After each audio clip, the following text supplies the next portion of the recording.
Hi friends, good morning. இன்றைக்கி நம்மளுக்கு இருக்கிற தாழ்வு மனப்பான்மை, தன்னம்பிக்கை இல்லாதது, பயம், ஒருத்தர் ஒப்பிட்டு பார்க்குறது, இதெல்லாம் தான் நம்மளோட வாழ்க்கைக்கான தொடர்ந்து தோல்வி. அதை இல்லாமல் எப்படி மாற்றணும், நம்ம நல்லா வாழணுமா, இல்லை நம்ம இப்படியே நம்மளுக்கு இருக்கிற இந்த நிலையிலேயே நம்ம தொடர்ந்து போகணுமா, எப்படி வாழணும் அப்படிங்கிறக்காக ஒரு கதை நான் சொல்கிறேன். ஒரு விவசாயி ஒருத்தன் தன்னோட வேலையை முடிச்சுட்டு சாயங்காலம் அவன் வீட்டுக்கு போயிட்டுருக்கான். அப்போ அவன் அங்கே ஒரு முட்டையை பார்க்குறான். அதை பார்த்தானா ஒரு கழுகு முட்டை. அது அவன் எடுத்துகிட்டு எங்கே வைக்கணும்னு தெரியல, அவனுக்கு என்ன பண்ணுறதுன்னு தெரியல. சரி, அவன் வீட்டில் நிறைய கோழிகளை வளர்த்துறான். அப்போ இந்த முட்டையை நம்ம அந்த கோழியோட சேர்த்து வச்சிடலாம் அப்படின்னு, கோழியும் அந்த கழுகு முட்டையை தன்னோட முட்டை தான் அப்படின்னு நினச்சி அதுவும் அடக்காத்து ஒரு கட்டத்தில் அது அந்த முட்டை விரிஞ்சு கழுகு வெளியில் வந்துடுது.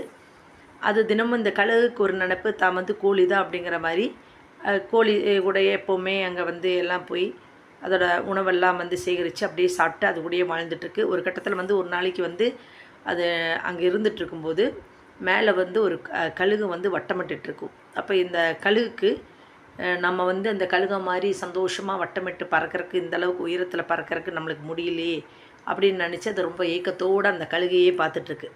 இப்படியே ஒவ்வொரு நாளும் அது என்னால் கழுகு மாதிரி ஆக முடியலையேன்னு நினச்சி அது தன்னைத்தானே கோழிங்கிற அந்த ஒரு இதே மைண்ட் செட்டு அது மனசுக்குள்ளேயே அப்படியே வளர்த்தி ஒரு நாளைக்கு அது இறந்து போயிடுது. இது எதுக்கு நான் சொல்கிறேன்னா, நமக்கு நிறைய திறமைகள் இல்லை நம்மளால் எல்லாமே செய்ய முடியும். ஆனால் நம்ம அடுத்தவங்களை ஒப்பிட்டு பார்த்து நம்மளோட பயம், தன்னம்பிக்கை இல்லாதது, இதெல்லாம்னால நம்மளால் எதுவும் சாதிக்க முடியாது, நம்மளுக்கு எதனால் முடியாது, நம்மளுக்கு இவ்வளோ தான் முடியும், நம்ம தலையெழுத்து அப்படின்னால சொல்லி நம்மளை நாமே சபிச்சுட்டு நாமளே நம்மளை ரொம்ப தரக்குறைவாக நினச்சி வாழ்ந்துட்டுருக்கோம். நீங்கள் கழுகா வானத்தில் சந்தோஷமாக வட்டமிட்டு நீங்கள் பறக்கணுமா, இல்லை கோழியை மாதிரி அங்கேயே இந்த தரையிலே இருந்து அது கிடைக்கிற உணவுகளை சேகரித்து சாப்பிட்டுட்டு போகிறீங்களா அப்படிங்கிறது உங்கள் கையில் தான்.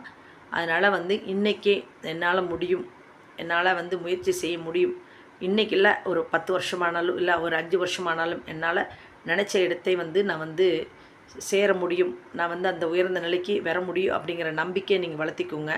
உங்களோட மேபி யாராச்சும் உங்களை ஹர்ட் பண்ணியிருக்கலாம், உனக்கு எதுக்குமே லாய்க்கு இல்லை, நீ முட்டாள், இல்லை உங்கள் வார்த்தையால் பிறர், அதாவது நண்பர்களோ இல்லை ஒரு ரிலேட்டிவ்ஸோ நெய்பர்ஸோ உங்களை கேலி பண்ணியிருக்கலாம், அவங்களெலாம் உங்களை மனம் நோகிறபடி பேசியிருக்கலாம். எதுவாக இருந்தாலும் அதெல்லாம் விட்டு வெளியில் வாங்க.